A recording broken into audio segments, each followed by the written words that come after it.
Thanks to Clark, Indiana led the league in attendance both at home and on the road. The Fever averaged 17,035 fans at home and over 15,000 on the road. Just when the WNBA seemed ready to embrace the Caitlin Clark era, just when it looked like the league was finally prepared to ride the wave of its brightest star into a new golden age, they stumbled. Hard. The moment of opportunity became a moment of crisis.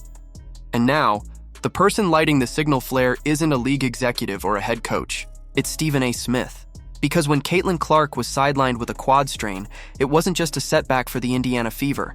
It was a moment of reckoning for the entire WNBA, the league's most valuable asset.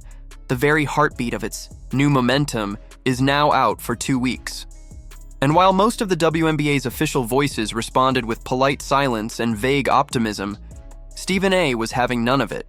He came out swinging, frustration boiling over, receipts in hand. He wasn't just speaking out. He was calling the league out, loudly. While others tiptoed around the issue, he took the gloves off. Because for months, he'd watched the WNBA fumble every opportunity to elevate its biggest star. While the numbers screamed for celebration, the league gave us whisper campaigns and half-hearted promotions. While fans packed arenas and TV ratings soared, many players and pundits scoffed. And now, with Clark temporarily out, the cracks in that foundation are showing. The stats are brutal. With Clark on the court, the WNBA was surging. Ratings up, ticket sales exploding, jersey orders backlogged. In just a few games, she had already become the league leader in assists, averaging over 19 points per game. But it wasn't about her individual numbers. It was about her gravitational pull. Clark wasn't just playing the game. She was changing the stakes. When she played, Indiana averaged over 17,000 fans per home game. On the road, more than 15,000. 4 teams moved their games to bigger arenas just to accommodate the demand.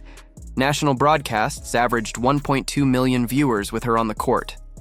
Without her, just under 400,000. That's not a dip, that's a collapse. And yet, somehow, Caitlin Clark is still treated by parts of the league like an interloper, a spotlight thief, a player whose success is questioned at every turn. Stephen A. didn't sugarcoat it. He acknowledged the resentment, and then called it what it was: petty, misguided, mismanaged. He reminded everyone what should have been obvious from the start. The WNBA's success this season didn't happen in a vacuum.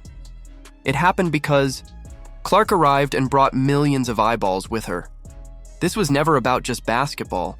It was about what Clark represented: a generational talent, a marketing dream, a cultural crossover waiting to happen.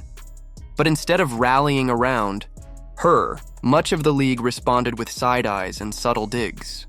Players like Angel Reese, who seem more interested in fighting for camera time than competing for wins, have become symbols of that resentment. She and others couldn't resist turning every Clark milestone into an opportunity to deflect, diminish, or distract, and it's costing everyone. Stephen A. laid out the numbers like a prosecutor. Indiana's attendance up 319%. League-wide attendance nearly 50% higher than last year.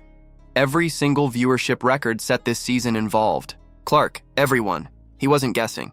He was reading from a ledger. The games without her are a different product. The spark is gone. The buzz disappears. The casual fans stop caring. And now that Clark is injured, the WNBA is staring at the exact nightmare scenario Stephen A. had been warning them about all along. And still, many refuse to acknowledge it. Instead of wrapping their arms around their biggest star, the league acted like they were afraid of her shadow. Instead of celebrating her arrival, they treated it like an inconvenience to their old narratives, as if one player getting all the attention was somehow an insult to the rest, rather than an opportunity for all, and that's where Stephen A. drew the line.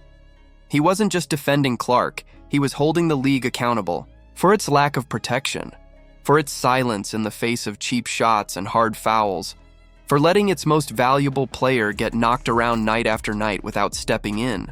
Because here's the truth. Caitlin Clark didn't get hurt on a fluke. She got hurt in a league where contact is escalating, where targeting her has become sport, and where enforcement is nowhere to be found. And now she's out. And the league's reaction? Shrugs, silence, and a lot of missed opportunities. Stephen A. had seen enough. He said what so many fans were thinking but few dared to say. That Clark is not just important to the WNBA, she is essential. That the league doesn't just benefit from her presence, it depends on it. That without her, the WNBA's current momentum goes from a surge to a stall.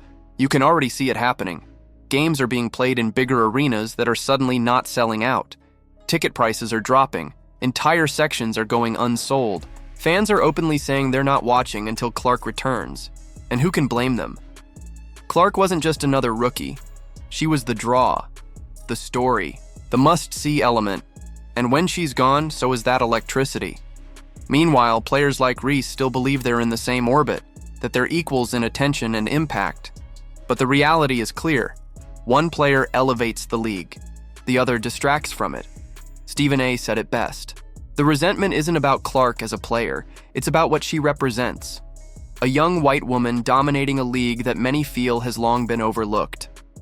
But instead of embracing her, as the bridge to new audiences, some decided to treat her success like a threat. And that has created a tension that the league still hasn't figured out how to manage. While Clark was breaking records, some were busy nitpicking her timeline. While she was selling out arenas, others were arguing about minutes played. While she was carrying the league's visibility on her shoulders, her own commissioner barely said her name. And now they're scrambling. Because they're realizing what Stephen A. was screaming about all along. You had lightning in a bottle, and instead of lighting up the sky, you tried to bury it under politics and pride. And here's what makes it worse. Clark never asked to be treated like a savior. She just played. She showed up, she worked, she delivered, and the fans responded.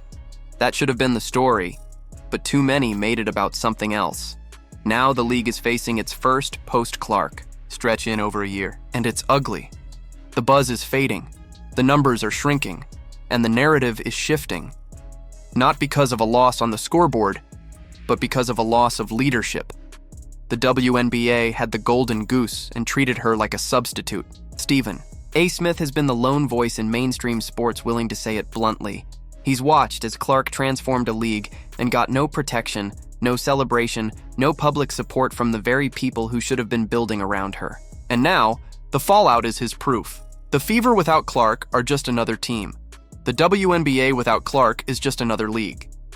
The viewership doesn't lie, the attendance doesn't lie, the fan reaction doesn't lie. What happens next depends on whether the WNBA is willing to admit the truth. That Caitlin Clark isn't just a player. She's the platform. That her injury isn't just a temporary setback. It's a warning sign. And that Stephen A. wasn't ranting for clout. He was ringing the alarm. The next 2 weeks will define more than a schedule.